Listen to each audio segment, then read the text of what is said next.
नमस्कार, news and competition cricket channel में आपका स्वागत है। देखते हैं उत्तराखंड की 10 महत्वपूर्ण खबरें। उत्तराखंड में बारिश से लौटी ठंड। बद्रीनाथ और केदारनाथ मंदिर में क्यूआर कोड लगाने की जांच के आदेश। समान नागरिक संहिता का ड्राफ्ट जून तक बनेगा, सीएम। रामनगर में हिस्ट्री सीटर की गोली मारकर हत्या। जोशीमठ के सेलंग में रम्माण देवनी में रमे श्रद्धालु। बद्रीनाथ मार्ग बाधित परेशान लोग।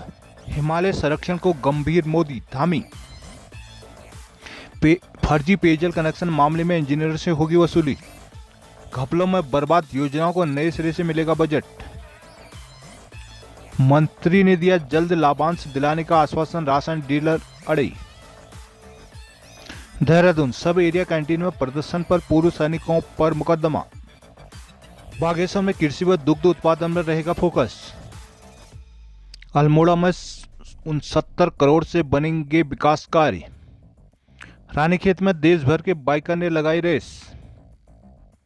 पीसीएस जे परीक्षा में 53% लोग शामिल।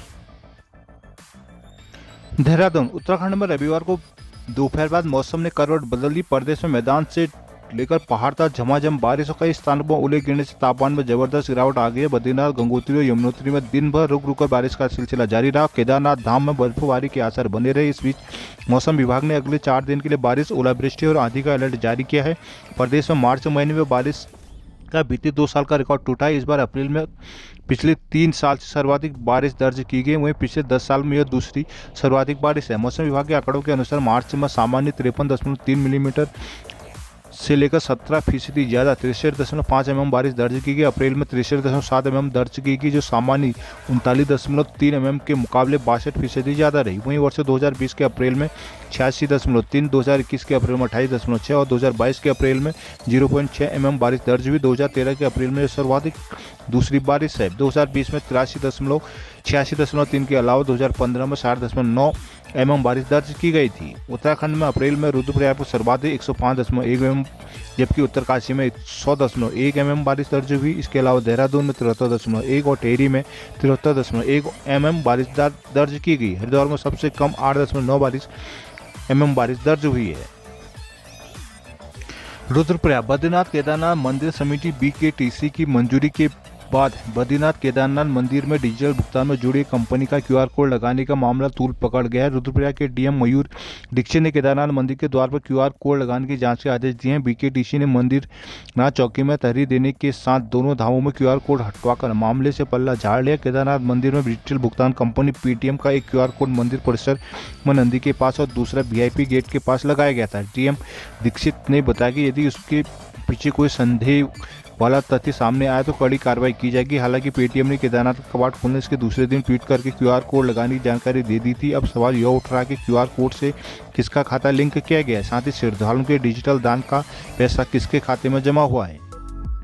रामनगर गांव लूटागढ़ में रविवार तड़के हिस्ट्री सीटर की 2 गोलियां बरसा कर हत्या कर दी गई। मामले में एसपी सिटी ने चौकी इंचार्ज और महिला दरोगा को लाइन हाजिर कर दिया। शहर से 2 किलोमीटर दूर लूटागढ़ निवासी 24 वर्षीय अरविंद चौधरी उर्फ पप्पी पुत्र स्वर्गीय छत्रपाल सिंह घर पर सोया था। परिजनों के अनुसार रविवार सुबह 5 बजे 4-5 युवक जिप्सी में घर के बाहर पहुंचे। उनमें से एक युवक ने पप्पी को जरूरी काम की बात करते हुए बाहर बुलाया। उसके कुछ देर बाद 5 से 6 राउंड फायरिंग की आवाज़ सुनाई दी। परिजन बाहर आए तो घर से कुछ दूर पप्पी खून से लथपथ पड़ा था। उसे फौरन सरकारी अस्पताल ले जाया गया, जहां डॉक्टरों ने पप्पी को मृत घोषित कर दिया। उसके भड़के परिजनों ने शव कोतवाली में रखकर प्रदर्शन किया। मौके पर पहुंचे एसपी सिटी हरवंश सिंह ने परिजनों को समझाने का प्रयास किया। साथ ही ढेला चौकी इंचार्ज रविंद्र राणा व महिला दुर्गा मनीषा को लाइन हाजिर कर दिया, जिसके बाद परिजन शव लेकर गए। कोतवाल अरुण कुमार ने बताया कि मामले में तहरीर नहीं मिली है, पर आरोपियों की तलाश शुरू कर दी गई। कोतवाल ने बताया कि एसपी के पप्पी के खिलाफ 12 मुकदमे दर्ज थे व उस पर हिस्ट्री सीटर की कार्रवाई की गई थी।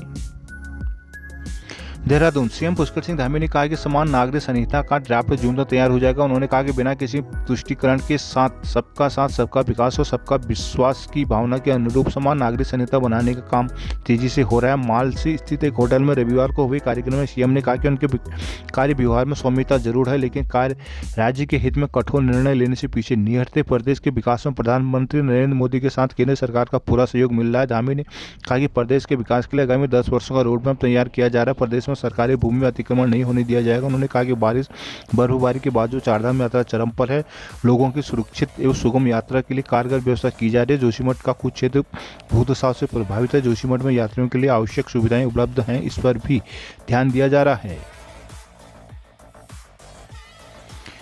जोशीमठ पैनखड़ा पट्टी के ग्राम सेलंग में सोमवार को रम्माण देवरी का आयोजन किया गया। इस देवरी का आयोजन गत 11 बजे से हुआ, जिसके तहत विभिन्न चरणों में भूमियाल देवता की पूजा करने के बाद चावल से बने भात का भूमियाल को भोग लगाएगा। जोशीमठ विकासखंड के विभिन्न गांवों में बद्रीनाथ की सुखद यात्रा सनातन धर्म के प्रचार व क्षेत्र की सुख समृद्धि के लिए प्रतिवर्ष रम्माण, गरुड़ छाड़ जैसे देव उत्सवों का आयोजन करते हजारों वर्षों से होता आ रहा है। रविवार को समापन अवसर पर गांव का प्रत्येक परिवार इस पूजा में सम्मिलित हुआ। गांव की दूर दराज से आए लोगों ने भी रम्माण का आनंद लिया। सेलंग में आयोजित रम्माण देवरे में गणेश, राम, लक्ष्मण, सीता और हनुमान ढोल की 18 तालों पर नृत्य कर सभी को मंत्रमुग्ध कर दिया। साथ ही सूरी, कानड़ू, ईश्वर, गाजागानी, मल्लयुद्ध नृत्य का भी विविध मुखौटों पात्रों के माध्यम से प्रस्तुति दी गई। समापन से पहले एक बार फिर से भूमियाल देवता ने प्रकट होकर देवरे में आए सभी भक्तों को आशीर्वाद देकर साल भर के लिए अपने मूल स्थान पर विराजमान हो गए। इस मौके में शिशुपाल सिंह भंडारी, पूरण सिंह फरसवाण, धूम सिंह पवार, राजेश सिंह बिष्ट, मातवर सिंह पवार, सुदर्शन सिंह बिष्ट, गोविंद सिंह फरसवाण, संदेश सिंह, भवानी देवी आदि लोग उपस्थित रहे।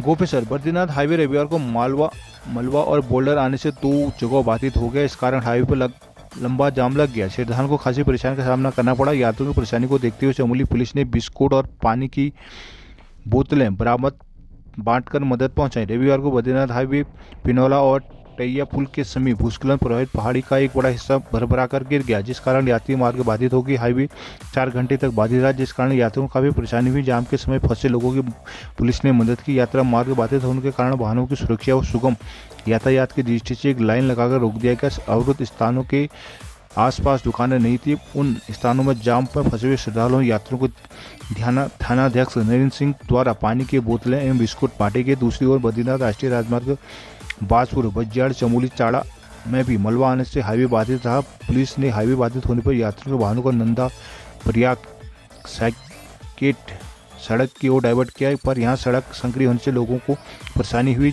जिला आपदा प्रबंधन अधिकारी अंकित जोशी ने बताया कि वाजपुर पिनौला टैया पुल में हाईवे रविवार को दोपहर 2:30 पर सुचारू कर दिया गया था।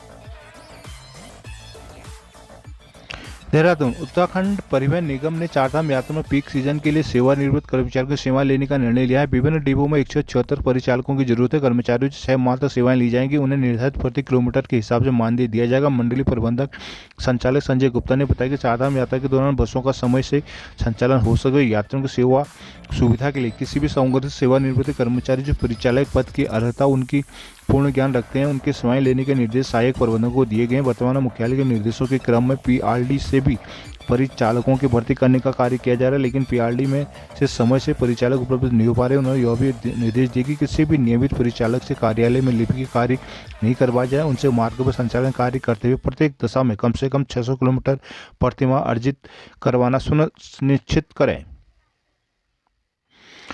रुद्रप्रयाग केदारनाथ और बद्रीनाथ धाम की यात्रा को लेकर तीर्थयात्रियों में खासा उत्साह है। खराब मौसम के बाद भी यात्री लगातार दर्शन के लिए पहुंच रहे हैं। विशेषकर केदारनाथ के प्रति यात्री मौसम की परेशानी के बाद भी धाम पहुंच रहे हैं। अब तक दोनों धामों में कुल 1,16,405 से अधिक यात्रियों ने दर्शन किए हैं। 25 अप्रैल से बाबा केदार धाम के कपाट खोलने के बाद बड़ी संख्या में यात्री धाम पहुंच रहे हैं। अब तक केदारनाथ में 77,565 तीर्थयात्रियों ने दर्शन किए हैं, जबकि बद्रीनाथ में 38,840 यात्री दर्शन कर चुके हैं। बद्रीनाथ के कपाट 27 अप्रैल को भक्तों के दर्शन के लिए खुले थे। यहाँ यात्री उत्साह के साथ दर्शन को आ रहे हैं। बद्री केदार मंदिर समिति के अध्यक्ष अजय ने बताया कि दोनों धामों की यात्रा को लेकर यात्रियों में अच्छा खासा उत्साह है। यात्री लगातार धामों में दर्शन के लिए आ रहे हैं। केदारनाथ में मौसम खराब होने के बाद भी यात्री अच्छी खासी संख्या में दर्शनों को पहुंच रहे हैं। बीकेटीसी का पूरा प्रयास है कि तीर्थ यात्रियों की हर समस्या के समाधान के लिए प्रयास किए जाएं।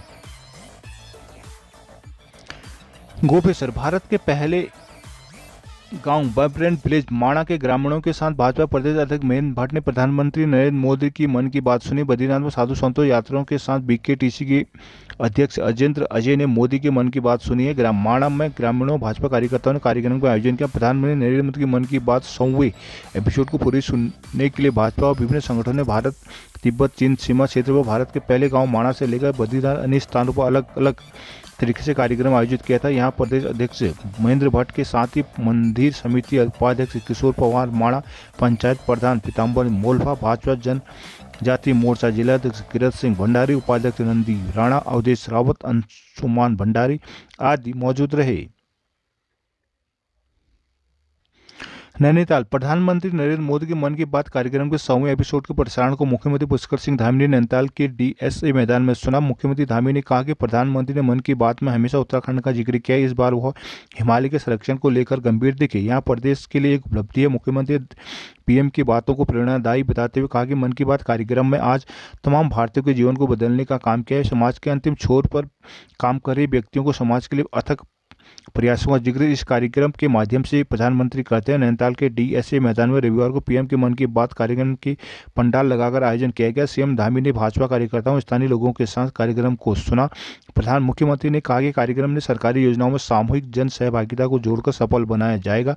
संघर्षरत युवाओं और अधूरे सपनों को साकार करने का निर्णय किया है। उन्होंने कहा कि उत्तराखंड में मानसखंड मंदिर माला मिशन से पर्यटकों की संख्या में इजाफा होगा। वह पहाड़ की आर्थिकी सशक्त हुई। इसके साथ ही वोकल फॉर लोकल को बढ़ावा देने के लिए प्रदेश के स्वयं सहायता समूहों को सशक्त किया जाएगा। उनके उत्पादों की बेहतर ब्रांडिंग की जा रही है। लोकल फॉर वोकल के लिए स्थानीय उत्पादों में मूल्य संवर्धन किया जा रहा है। इसके काश्तकारों को उनकी उपज का बेहतर दाम मिलेगा। उन तमाम लोगों का जिक्र भी प्रधानमंत्री ने किया है जो चुपचाप समाज में जुटे हुए हैं।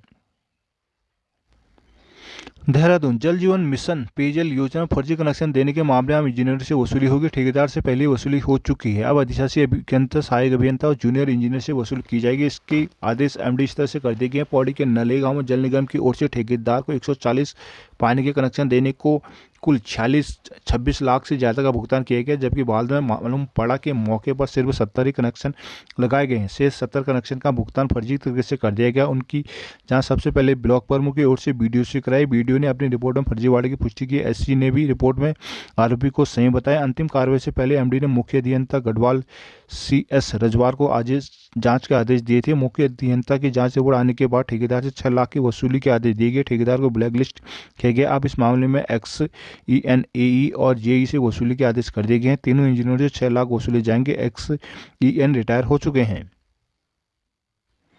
देहरादून। उत्तराखंड बोर्ड की परीक्षा के बाद मूल्यांकन की प्रक्रिया भी खत्म हो चुकी है। जल्द ही रिजल्ट भी जारी होगा, लेकिन बोर्ड परीक्षार्थियों को 2 विषयों में अंक सुधार का मौका देने का वादा शिक्षा विभाग भूल गया है। पिछले 8 महीने से इस योजना की फाइल रामनगर विद्यालय परिषद, माध्यमिक शिक्षा निर्देशालय और सचिवालय के बीच की घूम रही है। यदि इस पर अंतिम निर्णय जल्द ना हो तो 2022-23 के शैक्षिक सत्र के बोर्ड परीक्षार्थी इस योजना के लाभ से महरूम हो सकते हैं। उत्तराखंड बोर्ड की परीक्षा में शामिल होने वाले छात्र छात्राओं में 20 से 25% छात्र फेल हो जाते हैं, जबकि CBSE और ISC बोर्ड में यह प्रतिशत बेहद कम है। पिछले शैक्षिक सत्र में उत्तराखंड बोर्ड का हाईस्कूल का रिजल्ट 77.47% और इंटरमीडिएट का रिजल्ट 78.03% रहा। इससे पहले प्रतिशत और भी कम रहा। शिक्षा मंत्री धन सिंह रावत ने पिछले साल अधिकारियों को अंक सुधार व्यवस्था लागू करने के निर्देश दिए थे, जिसके तहत छात्रों को किन्हीं 2 विषयों में दोबारा परीक्षा देने का मौका मिलेगा। जिससे यहाँ बोर्ड रिजल्ट में सुधार आएगा। वही मेधावी छात्र अंकों को बेहतर बना सकेंगे।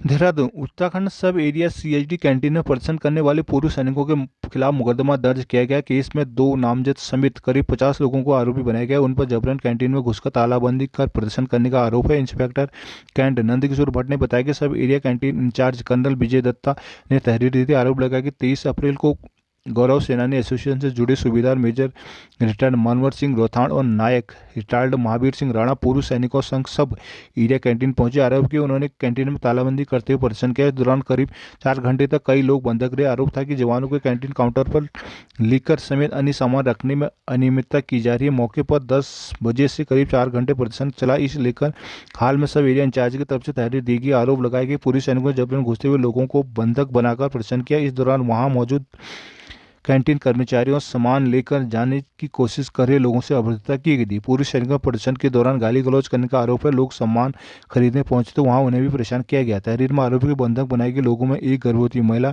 शामिल थी, जिसका वहां से अस्पताल जाने पर गर्भपात हो गया। इंस्पेक्टर नंदकिशोर भट्ट ने बताया कि मामले में मनमोहन सिंह रोथाण और महावीर सिंह राणा को नामजद करते हुए 50 लोगों पर केस दर्ज किया गया। पूर्व सैनिकों पर दर्ज मुकदमे में धारा 447, 342, 504, 143 लगाई गई है।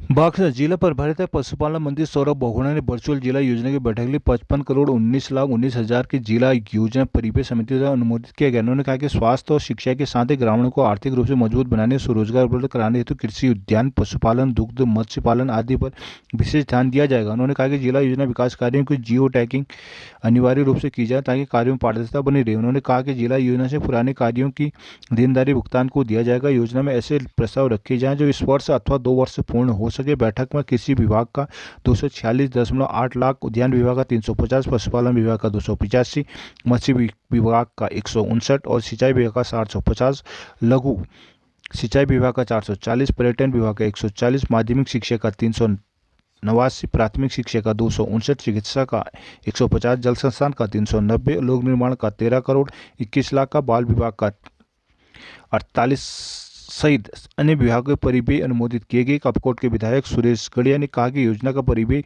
समिति द्वारा अनुमोदन किया गया है, जिसमें सभी सदस्यों के योजना प्रस्तावों को प्राथमिकता से रखा जाएगा। जिलाधिकारी अनुराधा पाल ने समिति के सदस्यों का आभार व्यक्त किया। अल्मोड़ा जिला योजना समिति की विकास भवन सभागार में बैठक आयोजित हुई, जिसमें वित्तीय वर्ष 2023-24 के लिए 6,919.49 लाख की जिला योजना को अनुमोदित किया गया।